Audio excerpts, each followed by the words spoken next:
Bueno, muchas gracias a todos los que están aquí en Zoom, los que vayan a ver también esa transmisión en, en Facebook, pues les agradezco su compañía. Ah, perfecto, ya no me estaba aquí escuchando. Ok, repaso breve. La clase pasada, hace 8 días, analizábamos, comenzamos a conocer lo que la mayoría que el cristiano común no sabe. E incluso en los institutos bíblicos, quiero decirte que muy pocos institutos bíblicos enseñan esta materia, que es crítica bíblica. Crítica bíblica tenemos que entenderla. Para eso tendríamos que entender que hay dos textos, el texto crítico y el textus receptus.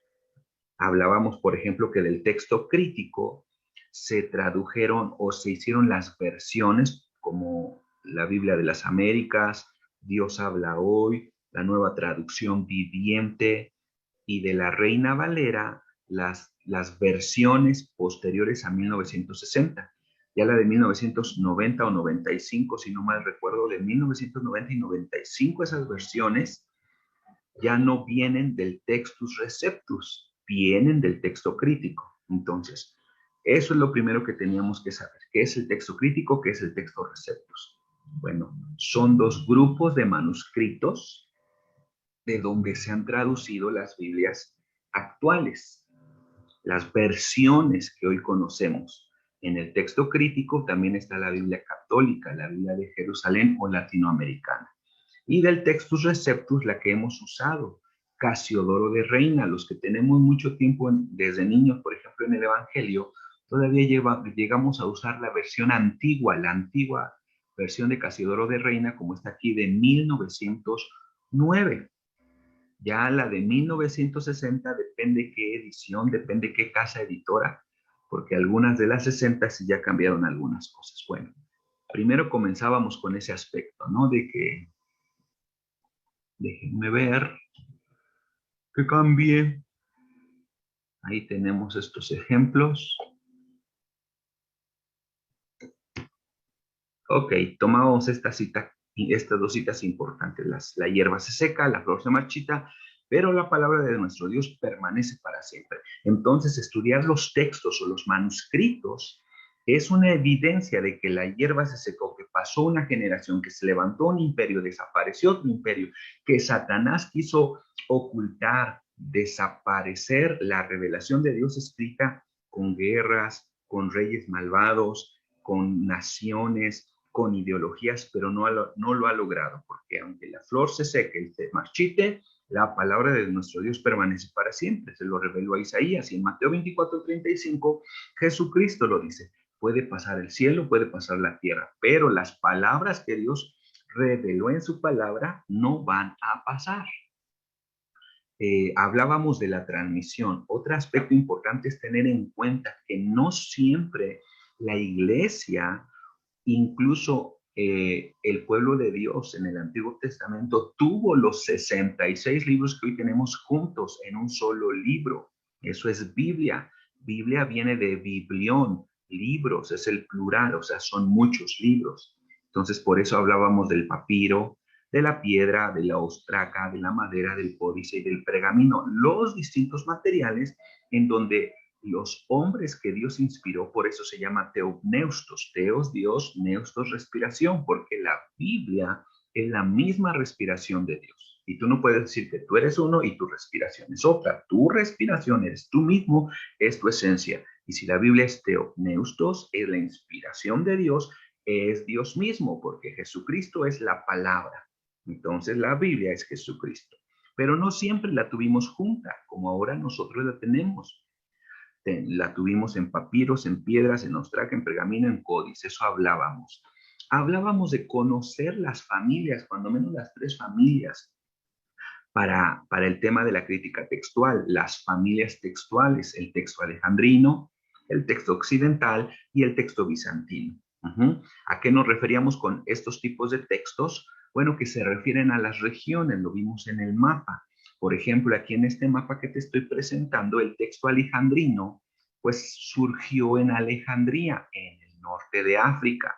Acuérdate que los discípulos no vivieron eternamente. Cristo muere a los 33 años de edad y los 11 discípulos, más Matías, que sustituyó a Judas, se encargaron de escribir las palabras de Jesús. Eso es importante. Por ejemplo, los evangelios que se habla de Jesús, Mateo, Marcos, Lucas y Juan, esos no los escribió el Señor Jesús. Jesucristo no escribió ni un solo libro. Lo único que escribió, de lo que tenemos registro, es cuando a la pecadora le encuentran, se la llevan a Jesús para apedrearla, y Jesús escribe en la tierra, escribe en la tierra. ¿Qué escribió? No lo sabemos, pero es el único escrito del que tenemos registro, que es que Jesús escribió. Entonces, los libros que tenemos en la Biblia fueron escritos primero por los discípulos, el Nuevo Testamento. El Antiguo Testamento, por supuesto, Moisés, Samuel, el profeta Natán, el mismo rey David, Daniel, los hombres del Antiguo Testamento escribieron, ¿de acuerdo? Pero entonces, ¿qué es una familia textual? Pues se refiere a una región en donde después los discípulos, por ejemplo, Pablo escribe su carta a Galacia, aquí tenemos Galacia. Entonces, Pablo solo escribió una carta a los Gálatas, pero había muchas iglesias, estaban las 7 iglesias de Asia, estaban las iglesias del norte de África, estaban las iglesias del lado de Israel, etcétera, etcétera. La palabra se había extendido. Entonces, Pablo solo escribió una carta, por ejemplo, a los Gálatas, y entonces en Galacia, ahí había, hermanos, la iglesia de Galacia que copiaba a mano, porque no había fotocopiadora, la copiaba a mano para enviársela a una Pérgamo, a otra copia para Esmirna, hacían otra copia para Éfeso, hacían otra copia para la iglesia en Antioquía, para la iglesia en Jerusalén, etcétera. Entonces, desde que Pablo escribe su carta, por ejemplo, a los Gálatas, a este 2022 no tenemos la carta original que Pablo escribió. ¿Por qué? Porque el material en que le escribe no sobrevive a 2000 años, que son los que han pasado aproximadamente.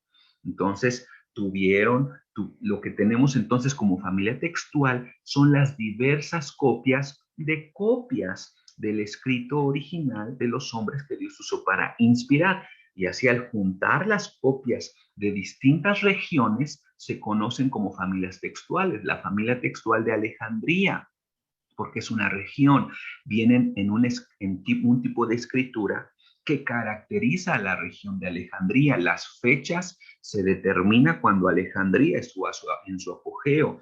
La familia textual de Antioquía, que es la familia que aquí tenemos, la familia bizantina. Bueno, porque acuérdense que más acá al norte tenemos a lo que llegó a ser Constantinopla.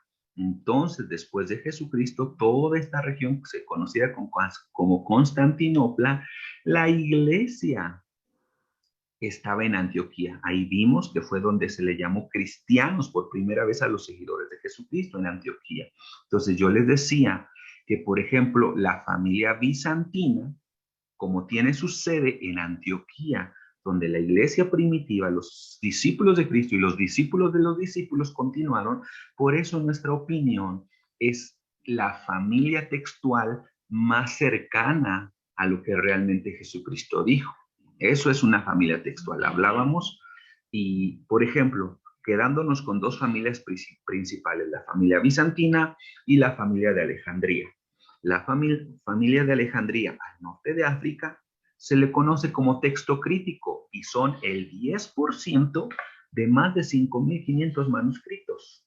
La familia bizantina, con su sede en Antioquía, al norte de Israel, se le conoce como familia bizantina y el texto se llama texto recibido. Entonces, un texto son grupos de manuscritos, son grupos de códices que corresponden a esa región, ¿de acuerdo? Hablábamos ahí, les mostré algunos tipos de materiales que no pueden estar en las iglesias, están en grandes museos y los tienen en un cuarto especial o encerraditos en un cuarto especial, no tanto porque no quieren que los vean, sino por el tema de que tienen que ser guardados a ciertas temperaturas para que no se sigan destruyendo sus materiales. Vean, estos son los papiros importantes. Vean cómo los materiales, y ahí nos decían por qué son importantes, porque tienen porciones de las distintas partes de la Biblia. Entonces, ¿qué es la Biblia que tenemos ahorita? Pues todo esto que te estoy mostrando. El papiro Rylands, el papiro P46, el papiro Chester Beatty, el papiro 45, el papiro 75. Eso es la Biblia, son las distintas partes que se han encontrado en los distintos materiales, y ya poniéndolas juntas es como tenemos la Biblia. Lo más moderno que se tuvo fue un códice, porque acuérdate que el Antiguo Testamento se escribía en rollos, en pergaminos. Es más adelante, después de Cristo, muchos años después de Cristo, que se hacen códices, que son códices lo más cercano a lo que nosotros tenemos como libro, pero un códice fue anterior a la imprenta. Entonces estos códices también eran copias a mano de esos manuscritos. Unciales, un códice uncial, pues son puras mayúsculas. Aquí hablábamos del Vaticano, del Sinaítico, del Alejandrino, etcétera. Son códices, es decir, ya la información de los papiros las tradujeron, las escribieron en lo que conocemos ahora como libros.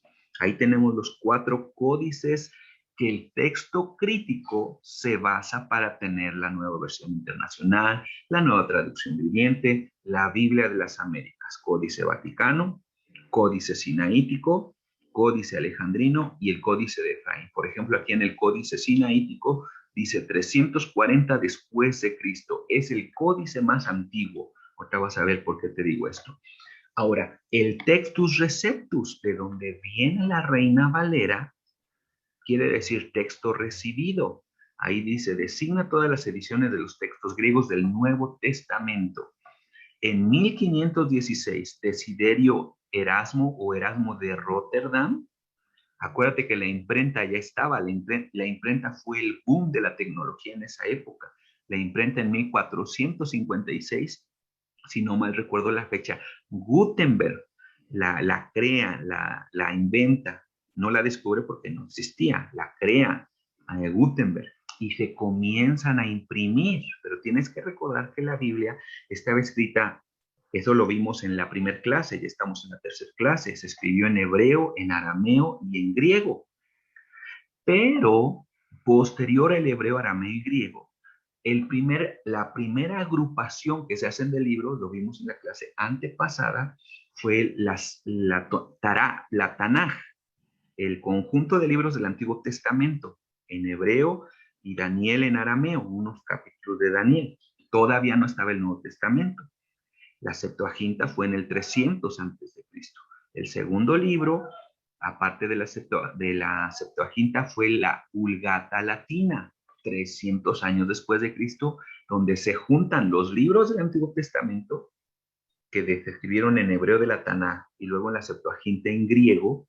300 años después de Cristo se traducen al latín. ¿Por qué? Porque Roma en el 300 después de Cristo era la potencia, era el lenguaje más importante, más predominante. Dios usó los lenguajes más predominantes. Primero usó el hebreo, después usó el griego, después usó el latín, que era el lenguaje de Roma. Y finalmente, después hasta, si la Vulgata Latina en el 300, que se traduce del hebreo y del griego al latín, del 300 al 1500, mira, después de 1200 años, o sea, por 1200 años, la humanidad había tenido solo la Biblia en latín, a excepción de otras iglesias de que estaban en otras ciudades que no estaban bajo el poder del Imperio Romano. Voy a regresar aquí para que me entiendas esto. Ajá. Desde el 300, Roma está más acá, si tú sabes, ya no tengo aquí el mapa completo, pero está en Europa, no en Italia. Acuérdate que Roma cae primero en el 476 el Imperio Occidental con su capital en Roma, pero todavía estaba el Imperio Oriental con su capital en Constantinopla. Entonces, va a decir, pastor, me está enredando. Es que esto es historia general. Entonces, como Dios utilizó, ¿por qué te digo eso? Porque Dios utilizó los idiomas importantes de las potencias para que su palabra se diera a conocer.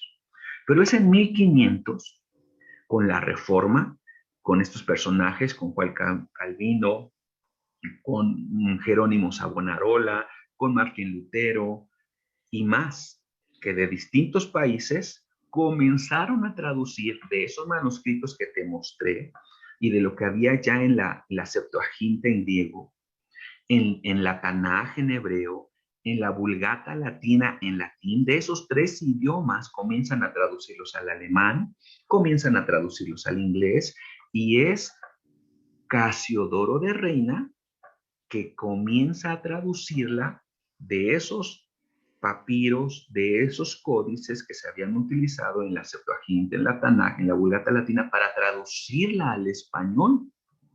Dios sabía, ya en 1492 se descubre América y ya estaban las embarcaciones de Europa, de España viniendo a México, a el virreinato de Nuevo México, Nueva España, perdón, que ahora conocemos México y toda América, desde el norte hasta el sur. Pero entonces Dios sabía en su preconocimiento que ya era importante que la Biblia estuviera en los idiomas de todas esas naciones. Aunque la Iglesia Católica no estaba tan de acuerdo, pero ese es un tema contradictorio porque hay varias cosas. Pero el punto aquí, mira, después de este resumen, perdón, ocupé 15 minutos, pero ahora tengo estos 15 minutos para hablarte lo último del Textus Receptus. Yo solo te doy esta pequeña información. La intención es meterte la cosquillita para que te rasques. ¿Qué es eso de que te rasques? Que tú mismo investigues, que tú mismo averigües y no te conformes solamente. Sé como la iglesia de Berea, que analizaban, que estudiaban, que veían. Aquí está el punto, iglesia. Aquí está el punto, hermanito. Texto crítico, Textus Receptus. Reina Valera, una nueva versión internacional. ¿Por qué? Porque los críticos, los estudiosos, los especialistas en hebreo, en griego, en arameo, en latín, en estudiar esos manuscritos que te mostré, esos papiros, esos códices, ellos dicen, ¿cómo se hicieron esta pregunta? ¿Cómo determinamos cuál es el mejor texto? Y en este caso del Nuevo Testamento, porque del Antiguo Testamento no hay tanto problema, porque el pueblo hebreo logró en su mayoría mantener los escritos de la Tanaj, de lo que llamamos Antiguo Testamento, pero el problema fue en el Nuevo Testamento. Entonces se hacen esta pregunta, ¿cómo determinamos cuál es el mejor texto? Y aquí fue donde nos quedamos, y es aquí ahora sí a partir de donde empieza este estudio.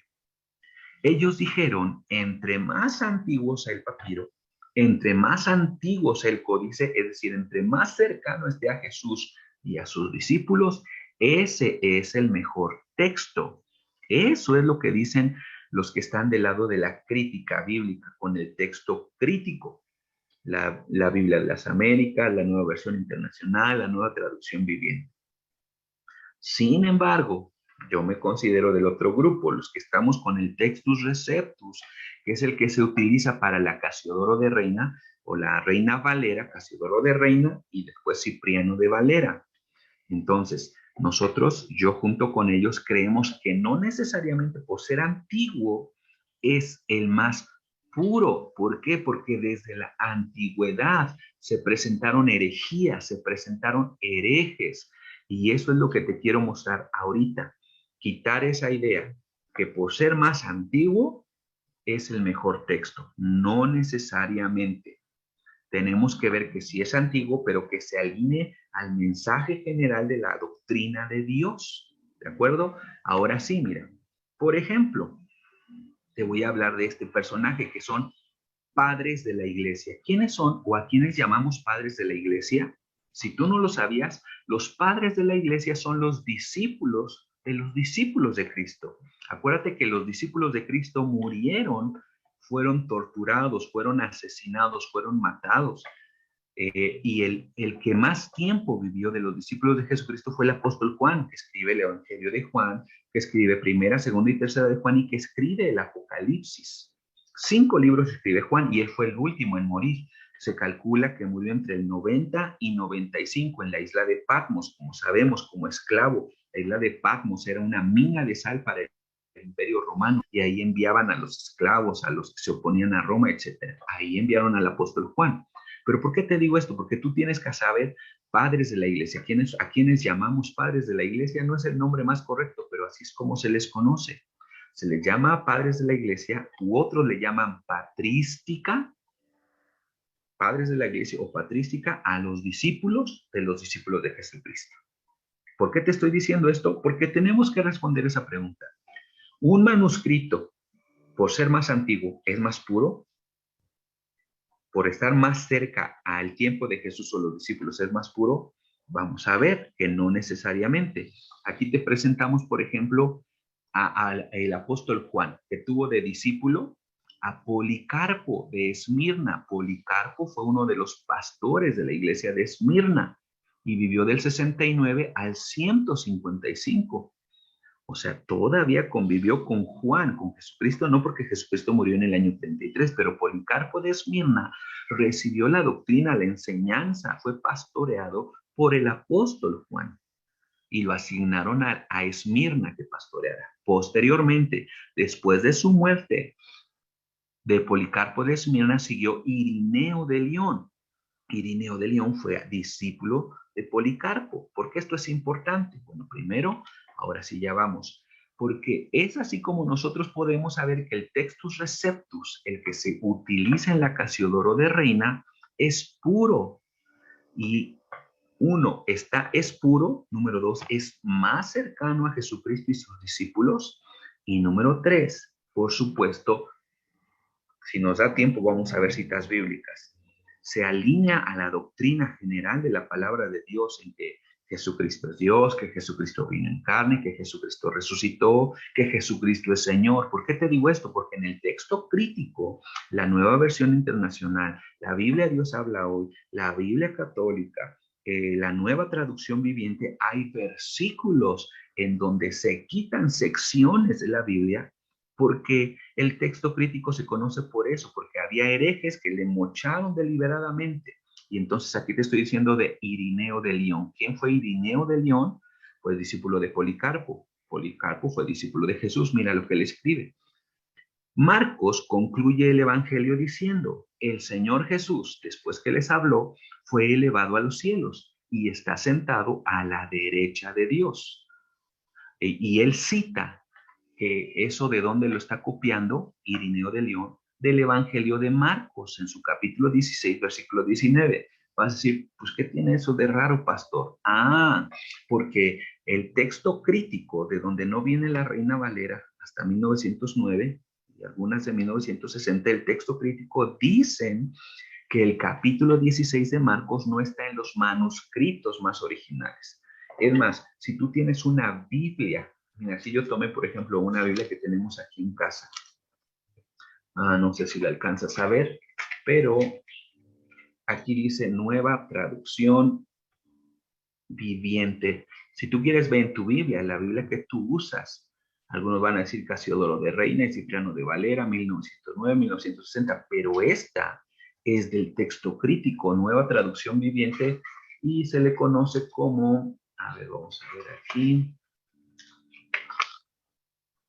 pues así, Santa Biblia, Nueva Traducción Viviente. Bueno, ese es el punto, hermanitos, la importancia. Entonces, Irineo de León, discípulo de Policarpo, que fue discípulo de Juan, él en el año 150, por ahí, sí, del 130 al 150, reconoce que el capítulo 16 de Marcos sí estaba en los manuscritos originales, como lo tenemos en la Reina Valera, cosa que en la Nueva Traducción Viviente te van a poner en letritas chiquitas. Esta parte de la Biblia no está en los manuscritos más antiguos, no está en los mejores manuscritos. Esa es la contradicción y ese es el pleito que tenemos, pero la mayoría de cristianos no les interesa, se aburren, dicen, no le entiendo, no quiero saber de esto. Tienes que estudiar y tienes que conocerlo. Entonces, Irineo de León cita Marcos 16, 19, es decir, el texto crítico, los más antiguos que tienen son los códices Vaticano y el códice Sinaítico, esos que ya son como libros. El códice Vaticano y el códice Sinaítico son del 300 y tantos y del 400 y tantos después de Cristo. Entonces, por eso es importante estudiar a los padres de la iglesia, porque ellos eran pastores de la iglesia, donde los discípulos establecieron iglesias, donde Pablo fue en sus viajes misioneros. Los padres de la iglesia fueron parte de los alumnos, de los pastores, fueron alumnos o discípulos de Timoteo, fueron discípulos de, ¿quién más te puedo decir que no fueron de los discípulos directos? Por ejemplo, del mismo Marcos, que Marcos no fue ni Lucas fueron discípulos de Jesucristo, sino fueron discípulos de los discípulos, etcétera. Ese es un ejemplo de un padre de la iglesia que cita Marcos 16, 19 y la Nueva Traducción Viviente dice que no existe. Entonces, vamos a avanzar. Quiero respetar los 15 minutos, me quedan 5 minutos. Fíjate, y solo vimos hasta ahorita una lámina más de la clase pasada, aparte de las que vimos en la clase pasada. Ahora esta lámina, crítica textual, lo que te dije. La crítica textual te dicen que por ser más antiguo es mejor. Entonces, la crítica textual que usa la Nueva Traducción Viviente, la Biblia de las Américas, la Biblia católica, que es la Biblia latinoamericana, usa los códices Vaticano y Sinaítico y los unciales, y ellos datan de entre el siglo IV y el siglo V, del 300 al 400, y dicen que son los más antiguos, pero se están olvidando de los padres de la iglesia, que citan partes que sí tenemos en el Textus Receptus en la Reina Valera y son anteriores al Códice Vaticano y al Códice Sinaítico, con fragmentos incompletos, porque ya te dije por qué están incompletos, porque por los materiales no perduraban. Y entonces tenemos, este es un padre de la iglesia. Ahora, fíjate, te voy a hablar de Arrio. ¿Quién fue Arrio? Él es del norte de Egipto, de África, de Alejandría. Y te acuerdas que ahí hay un manuscrito, una familia textual, la alejandrina. Pues Arrio, te voy a decir para que me entiendas, fue el primer testigo de Jehová. Arrio fue el primer testigo de Jehová y estamos hablando del año 200, del año 300 aproximadamente después de Cristo. ¿Cuál era la doctrina de Arrio? Arrio negaba que Jesús fuera Dios en la carne. Es decir, él, junto con muchas de la iglesia en Alejandría, de donde viene el texto alejandrino, el texto crítico, la Nueva Traducción Viviente, etcétera, etcétera, tienen este pensamiento de Arrio, y ya no me va a dar tiempo ahorita, en la otra clase acompañan y vamos a ver, a comparar la Biblia, los mismos textos para ver cómo está expresado el pensamiento de Arrio, el pensamiento de los testigos de Jehová, negando que Jesús fue Dios en la carne. Nosotros sabemos que Jesús es Dios, que Jesús es el Padre, porque son los tres, son uno. Pero Arrio negaba que Jesús fuera Dios en la carne. Él dice, no vino en la carne, vino en el espíritu, era un fantasma y muchas locuras salen de ahí. Entonces, no necesariamente por ser más antiguo es un mejor texto, sino hay que ver que se alinee a la doctrina general de la palabra de Dios respecto a Dios, a sus atributos, a su esencia, a su naturaleza, a su personalidad. Vamos a ver. Tengo esta otra cita, fíjate ahora Policarpo. Policarpo, acuérdate que fue discípulo directo del apóstol Juan, que fue pastor de la iglesia de Esmirna. Policarpo escribe una epístola a los filipenses. La epístola que Policarpo es discípulo de Juan, pastor de la iglesia de Esmirna, le escribe a los filipenses, data del año 105 antes de Cristo, perdón, después de Cristo, 105 después de Cristo. Y aquí tenemos una cita, primera de Juan 4:3, y ahí le paramos. Es la única cita que vamos a ver ahorita. Mira, en la Reina Valera, que es el Textus Receptus, el texto recibido, la que se tradujo al español, y después también al inglés con la King James, la Biblia dice, porque el que no confiese en 1 Juan 4:3 que Jesucristo ha venido en carne, es anticristo, y quien no confiese el testimonio de la cruz es del diablo, y quien pervierte las palabras del Señor para sus propias concupiscencias y dice que no hay resurrección ni juicio, él es el primogénito de Satanás. Esta frase que te leí la escribe Policarpo en su carta a los filipenses. Él está citando, Policarpo está citando a su pastor. ¿Quién fue el pastor de Policarpo? El apóstol Juan. Porque el apóstol Juan, cuando tú abres la Biblia, en primera de Juan 4:3, dice, como está aquí arriba, el texto recibido, la Reina Valera, y todo espíritu que no confiesa que Jesucristo ha venido en carne no es de Dios. Y este es el espíritu del anticristo, el cual vosotros han oído que viene y que ahora ya está en el mundo. Así, pastor, pues no tiene nada de malo, está en mi Biblia, pero si tú tienes una Biblia más actual, traducción viviente, Biblia de las Américas, te vas a dar cuenta que está aquí abajo, como te tengo en texto crítico, aquí donde estoy dando vueltas. El texto crítico, mira nada más lo que dice. Y todo espíritu que no confiesa a Jesús no es de Dios. Y este es del anticristo, del que habéis oído que viene y ahora ya está en el mundo. El problema entonces, cuando tú prefieres solo una Biblia porque es más entendible a tu idioma actual y no conoces estos temas, aquí hay un ejemplo de arrianismo, aquí hay un ejemplo de testigos de Jehová, porque ya te expliqué que Arrio, este señor, negaba en las iglesias del norte de Egipto, el texto de Alejandría, negaba que Jesús fuera Dios en la carne.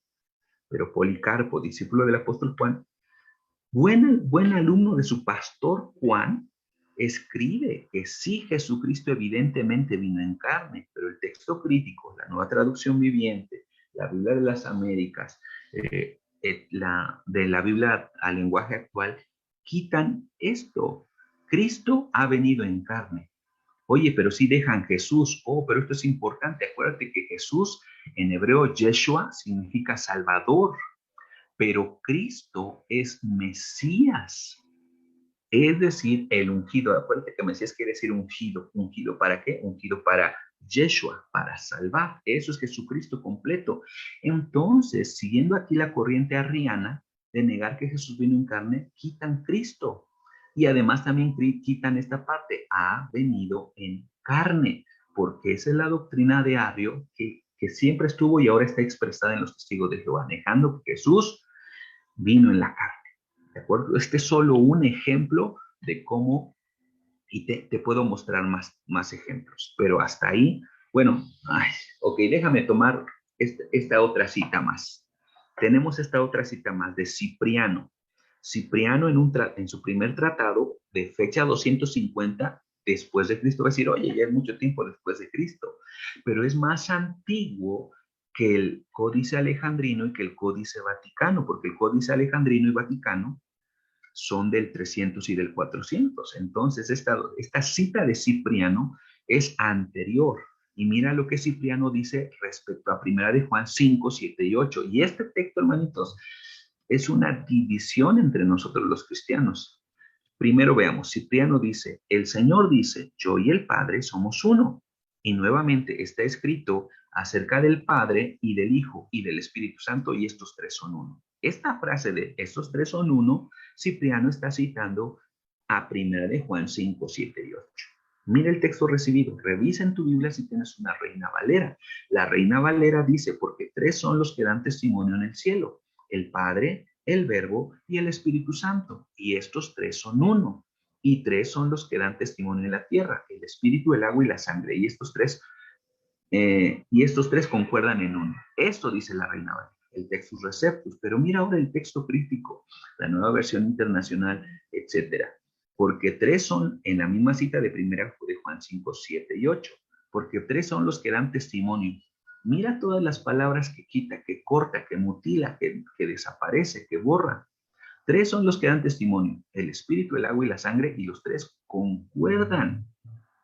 Quita todo esto porque tienen esa corriente de los testigos de Jehová, ese engaño desde Arrio, desde el primer siglo, que negaban no solo que Jesucristo vino en carne, sino también negaban la Trinidad. Esto se le conoce como la coma juanina. Y si tú tienes la nueva traducción viviente, ve esta cita, si vas a encontrar un comentario abajito que dice, es que esta parte que yo te estoy poniendo aquí en rojo no aparece en los mejores manuscritos, no aparece en los manuscritos más originales. Mentira, están mintiendo deliberadamente porque te estoy comprobando cómo con la patrística, con los padres de la iglesia, con los discípulos de los discípulos, sí le hacen mención como nosotros la tenemos en la Reina Valera, ¿de acuerdo? Entonces, ahí le paramos, porque mira, todavía nos faltan todas estas citas, pero ya lo dejaremos para la siguiente clase. ¿De acuerdo? Así es que con esto le vamos a parar. Vas a decir, pastor, me confunde, ni idea tengo, pero yo te quiero decir, es importante que tú sepas, porque se seca la hierba, la flor se cae, pero la palabra de Dios permanece. Dios se ha encargado Él mismo, que su doctrina, que su palabra, porque es el mismo, que su respiración se preserve.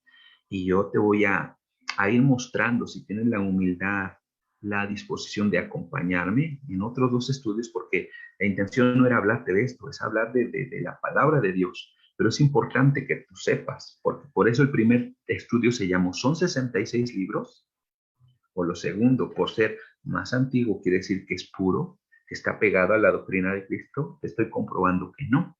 Vamos a ver las Biblias. Si tú me acompañas en la siguiente clase, te invito a que tengas, si tienes estas dos Biblias, una Reina Valera de 1909 o 1960, tenla a la mano. Y si tienes una nueva traducción viviente, lenguaje actual, Biblia de las Américas, tenla las dos. Y vamos a ir viendo las citas y vamos a ir viendo cómo le quitan esas partes, porque al quitarle esas partes de la Biblia con el pretexto de que no están en los manuscritos más originales o en los mejores manuscritos, como le ponen, lo único que están diciendo es que Jesucristo no vino en carne. Jesucristo no es Dios, la Trinidad no existe, y Dios, Jesucristo no fue Dios, etcétera, etcétera.